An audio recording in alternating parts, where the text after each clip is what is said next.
Hello दोस्तों, कैसे हो आप सभी। आशा करती हूँ आप सभी स्वस्थ होंगे। मैं आप सभी का अपने चैनल हिंदी क्लासेस में बहुत बहुत स्वागत करती हूँ। तो भाई, आप सभी को पता है, मैंने आप सभी के लिए हिंदी साहित्य, ठीक है, भाषा, हिंदी भाषा, व्याकरण, पत्रकारिता, ठीक है, और भारतीय काव्य शास्त्र, ठीक है, उसके काफी महत्वपूर्ण क्वेश्चनों की सीरीज आपके लिए चला रखी है। हर एक क्लास में हम 25 क्वेश्चन के लगभग करते हैं, ठीक है। अगर क्लास अच्छी लगे तो क्लास को ज्यादा से ज्यादा शेयर करना, लाइक करना और कमेंट भी जरूर से जरूर करना। और ये क्लास आपको हर रोज मिल जाती है। जब हमारे 100 क्वेश्चन कंप्लीट होते हैं तो आपको पीडीएफ टेलीग्राम चैनल पर मिल जाती है विद आंसर भाई, ठीक है। तो 900 से हमने क्वेश्चन स्टार्ट किए थे, 900 तक की पीडीएफ आपको टेलीग्राम चैनल पर मिल जाएगी, ठीक है, आप वहां से ले सकते हैं। 900 से हमने क्वेश्चन स्टार्ट किए थे। कल की क्लास में हमने 25 क्वेश्चन किए थे। आज 26वें क्वेश्चन से हम क्लास स्टार्ट करेंगे। तो क्लास में शुरू से लेके अंत तक जरूर से जरूर बने रहे और क्लास को शेयर जरूर से जरूर करें भाई, ठीक है। तो रचना के अनुसार वाक्य कितने प्रकार के होते हैं, कल भी हमने देखा था। रचना के अनुसार वाक्य कितने प्रकार के हैं, 3, 4, 5 या 6। तो रचना या बनावट के अनुसार वाक्य 3 प्रकार के होते हैं। कौन कौन से होते हैं? सरल वाक्य, संयुक्त वाक्य भाई, और मिश्रित वाक्य, मिश्र या मिश्रित वाक्य, ठीक है। ये 3 होते हैं। अगला क्वेश्चन है, कविता प्रबल अनुभूतियों का सहज उद्रेक है, यह विचार किसका? तो विचार किसका है? वर्ड्सवर्थ का है, मैथ्यू आर्नल्ड का है, शैली का है, कोलरिज का? तो ये विचार भी वर्ड्सवर्थ का रहेगा। और जो वर्ड्सवर्थ है, इनकी काफी महत्वपूर्ण रचना है लिरिकल बैलेट्स, ठीक है, काफी बार पेपर में पूछी भी गई है, काफी महत्वपूर्ण रचना रहेगी भाई ये, ठीक है। और इसे भाई स्वतंत्रतावादी काव्य आंदोलन का घोषणा पत्र कहा जाता है। किसको? लिरिकल बैलेट्स को क्या कहा जाता है? स्वतंत्रतावादी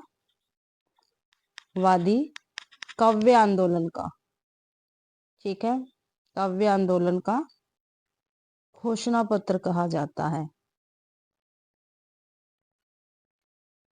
ठीक है, ये ध्यान रखना आपको। अगला क्वेश्चन है, महाकाव्य के संदर्भ में कौन सा कथन सही नहीं है? ठीक है, जो महाकाव्य हम पढ़ते हैं जैसे रामचरितमानस हो गया, ठीक है, इससे संबंध में महाकाव्य के संदर्भ में कौन सा कथन सही नहीं, यानी जो गलत है वो बताना है। तो 8 से कम सर्गों में संगठित होना चाहिए। सर्ग के अंत में आगामी सर्ग की कथा की सूचना होनी चाहिए, बिल्कुल सही है। इसकी कथा इतिहास किसी महापुरुष के वास्तविक जीवन पर आधारित होनी चाहिए, बिल्कुल सही है। नायक में धीरोदात्त गुणों का समावेश भी होना चाहिए, ये भी बिल्कुल सही है भाई। तो गलत क्या है इसमें? 8 से कम सर्गों में संगठित होना चाहिए, ये क्या है? गलत है, ठीक है। क्या है भी? गलत है। इसमें भी कम से कम 8 सर्ग में संगठित होना चाहिए महाकाव्य। जब महाकाव्य बनता है कम से कम 8 सर्ग में, ठीक है, 8 से कम नहीं होने चाहिए भाई। और बिल्कुल सारे सही है, ये ऑप्शन अपना गलत है, यानी क्वेश्चन तो अब इसमें गलती पूछा इसलिए ठीक है, महाकाव्य के विषय में गलत है। शब्द का प्रसिद्ध अर्थ देने वाली शक्ति है, तो शब्द का प्रसिद्ध अर्थ देने वाली शक्ति क्या कहलाएगी? व्यंजना, अभिधा, अलंकार या लक्षणा? तो भाई, शब्द का प्रसिद्ध अर्थ देने वाली शक्ति अभिधा शब्द शक्ति कहलाती है, आपको ध्यान रखना है। और लक्षणा शब्द शक्ति में वाक्य का साधारण अर्थ और भावार्थ भिन्न होता है, ये आपको ध्यान रखना है लक्षणा शब्द शक्ति में भाई।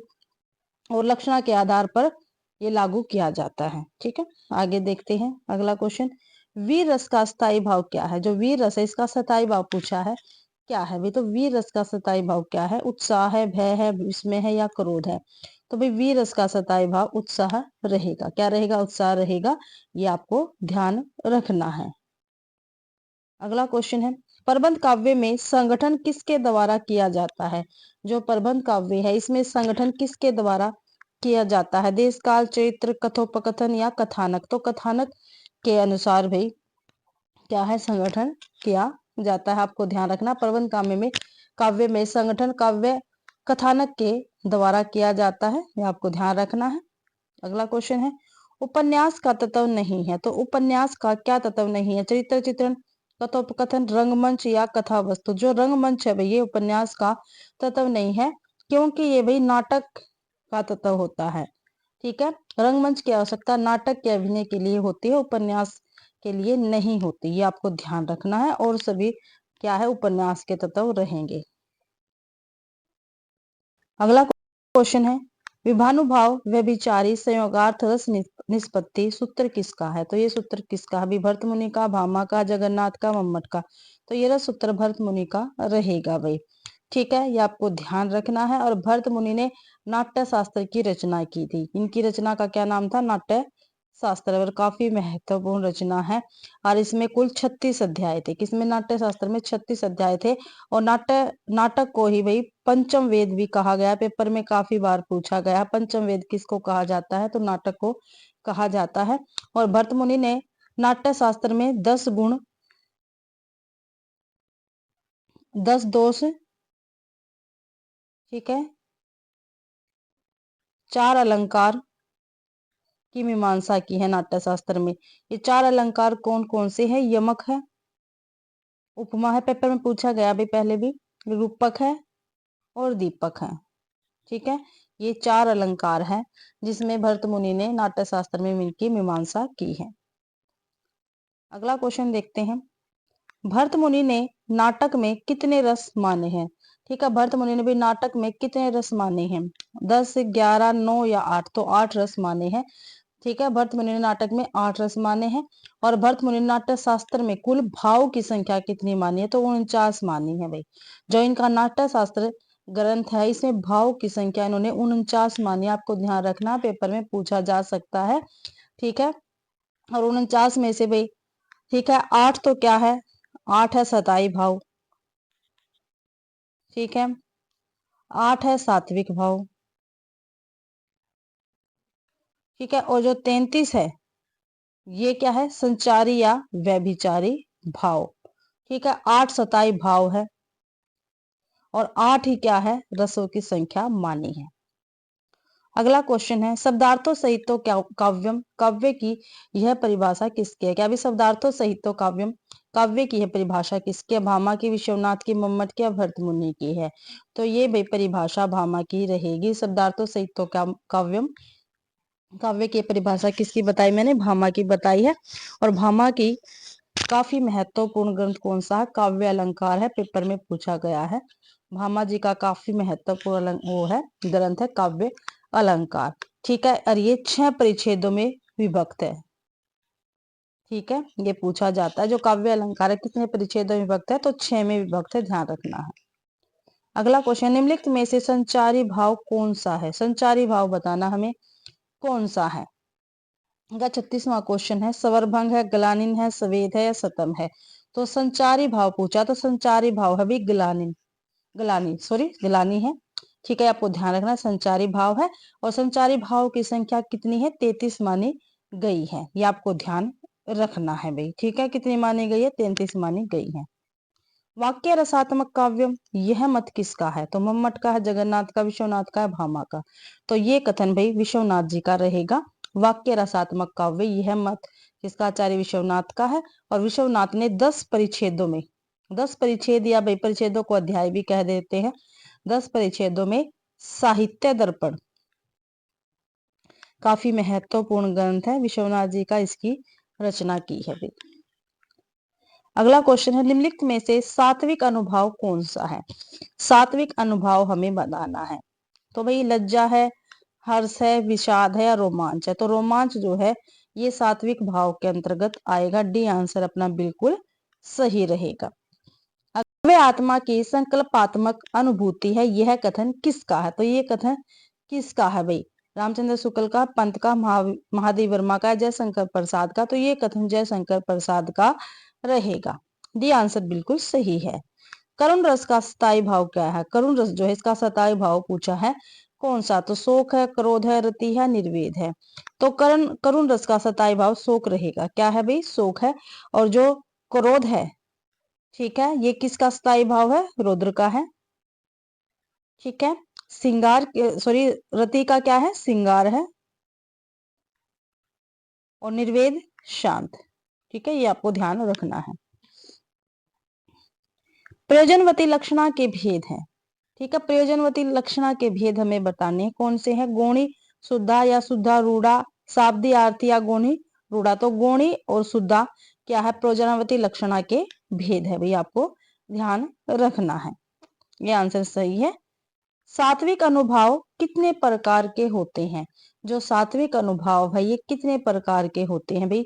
12, 8, 6 या 10? तो सात्विक अनुभाव 8 प्रकार के होते हैं। बी आंसर अपना बिल्कुल सही रहेगा। ठीक है, आपको ध्यान रखना है। और भरत मुनि ने नाट्य शास्त्र में भाव की संख्या कितनी मानी है? मैंने अभी थोड़ी देर ऊपर बताया था, थोड़ी देर पहले 49 मानी है।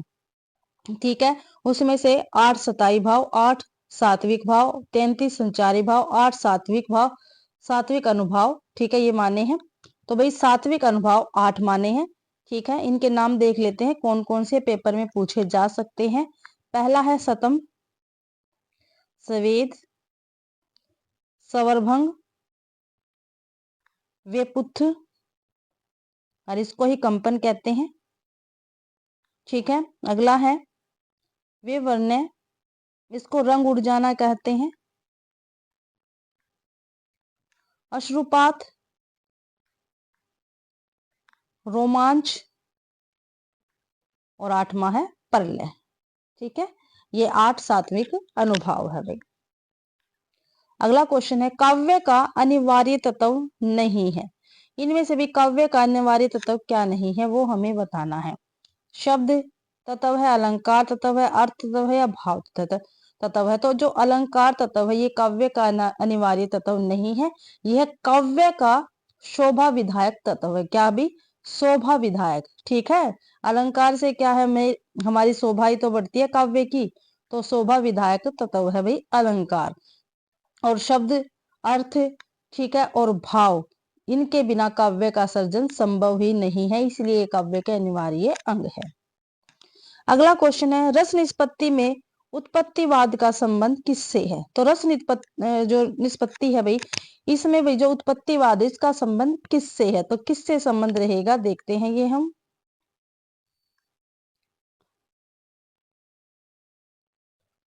शंकुक से है, भट्ट लोलट से है, अभिनव गुप्त से है, या भट्ट नायक से है? तो भाई रस सूत्र के व्याख्याता, ठीक है, ये 4 थे, शंकुक, भट्ट लोलट, अभिनव गुप्त और भट्ट नायक। ठीक है, और इसमें रस निष्पत्ति का संबंध भट्ट लोलट से रहेगा। अब हम इन चारों के जो इनके सिद्धांत है या वाद है और इनके दार्शनिक मत है वो हम देख लेंगे। जो शंकुक है इनका सिद्धांत कौन सा है? शंकुक का अनुमतिवाद। पेपर में काफी बार पूछा गया है अनुमतिवाद। ठीक है, इनका दर्शन क्या है? इनका है न्याय दर्शन। ठीक है, ध्यान रखना है शंकुक का। ठीक है, जो अभिनव गुप्त है, ठीक है, अभिनव गुप्त जी का सिद्धांत क्या है या वाद क्या है? तो अभिनव गुप्त जी का है अभिव्यक्तिवाद। और ये किस दर्शन से संबंधित है? तो शैव दर्शन से संबंधित है भैया। ठीक है, शैव दर्शन से। जो भट्ट लोलट है इनके सिद्धांत का क्या नाम है? क्या नाम है भाई? उत्पत्तिवाद। ठीक है, या आरोपवाद, इनमें से कोई सा भी पूछ सकते हैं। दोनों, या तो आरोपवाद दे के पूछ लिया जाएगा किसका सिद्धांत है या वाद है, या उत्पत्तिवाद दे के पूछ लिया जाएगा। ठीक है, और इनका दर्शन कौन सा था? ठीक है, भट्ट लोलट का तो मीमांसा दर्शन भाई। ठीक है, मीमांसा दर्शन से संबंधित थे ये। अब हमारे पास एक रह गए भट्ट नायक। जो भट्ट नायक है, ठीक है, इनके सिद्धांत या वाद का क्या नाम था? तो भुक्ति या भाई भोगवाद। इनमें से कोई सा भी नाम दे के पूछ लिया जाएगा ये किसका सिद्धांत या वाद है। और ये किस दर्शन से संबंधित है? तो सांख्य दर्शन से ये संबंधित थे। ये आपको ध्यान रखना है। ठीक है, अगला क्वेश्चन है मम्मट के काव्य प्रयोजन में कौन सा शामिल नहीं है? ठीक है, मम्मट के काव्य प्रयोजन में कौन सा शामिल नहीं है ये आपको बताना है। तो कौन सा शामिल नहीं है? कंता के समान उपदेश, कांता के समान उपदेश, अमंगल का नाश, या लोकातीत आनंद। ठीक है, तो कंता के समान उपदेश ये मम्मट के काव्य प्रयोजन में शामिल नहीं है। मम्मट के अनुसार काव्य प्रयोजन में निम्नलिखित बातें शामिल होनी चाहिए। कौन कौन सी होनी चाहिए? यश प्राप्ति भाई, पहली यश प्राप्ति होगी, वित्तीय लाभ, लोक व्यवहार, ठीक है, और भाई शिवेतर अक्षते, अमंगल का नाश, सध्या पर निर्वृत्ति यानी तत्काल परमानंद की प्राप्ति होनी, और कांता सम्मति उपदेश। ठीक है, ये आपको ध्यान रखना है। अगला क्वेश्चन है, रस निष्पत्ति में भुक्तिवाद की अवधारणा का संबंध किससे? ये मैंने आपको अभी बताया है। ठीक है, ऊपर मैंने आपको बताया है भुक्ति, ठीक है, भुक्तिवाद दे के पूछ लिया जाएगा, भोगवाद दे के पूछ लिया जाएगा। किससे संबंध है इसका भुक्तिवाद का? तो भट्ट नायक से संबंध है, मैंने अभी आपको ऊपर बताया है। ठीक है, भट्ट नायक का क्या है भाई, क्या है, भुक्तिवाद या भोगवाद। ठीक है, भट्ट लोलट का क्या है, उत्पत्ति या आरोपवाद। ठीक है, शंकु का क्या है, भट्ट शंकु का अनुमतिवाद। अभिनव गुप्त का क्या है, अभिव्यक्तिवाद। अगला क्वेश्चन है, उपमेय में उपमान के निषेध रहित आरोप होने पर कौन सा अलंकार होता है?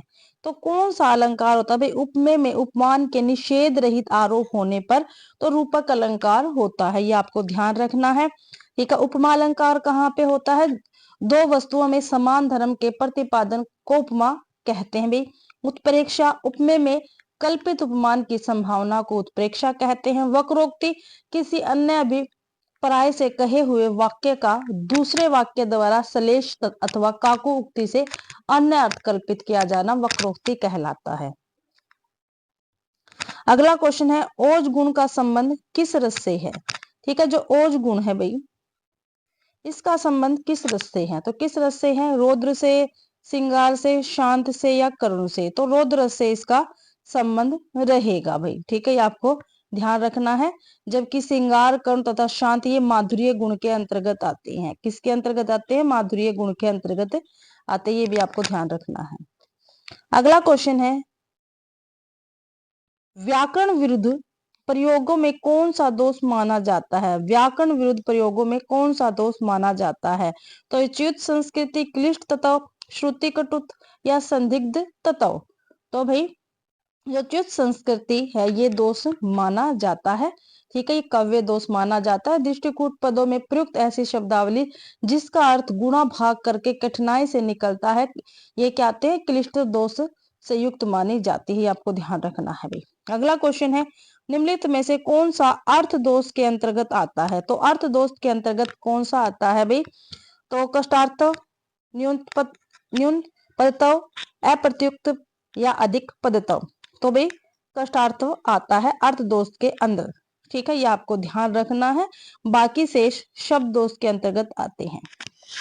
तो भाई इसी के साथ आज की अपनी क्लास के जो 25 क्वेश्चन है ये कंप्लीट होते हैं। आशा करती हूँ भाई आप सभी को ये क्लास पसंद आई होगी। अगर आप सभी को क्लास पसंद आती है तो प्लीज क्लास को ज्यादा से ज्यादा शेयर करें, लाइक करें और कमेंट भी जरूर करें भाई। और चैनल को भी सब्सक्राइब जरूर करें। और टेलीग्राम पर इस क्लास का पीडीएफ आपको मिल जाएगा, तो उसको भी ज्वाइन करना ना भूले। आप सभी का क्लास देखने के लिए बहुत बहुत धन्यवाद।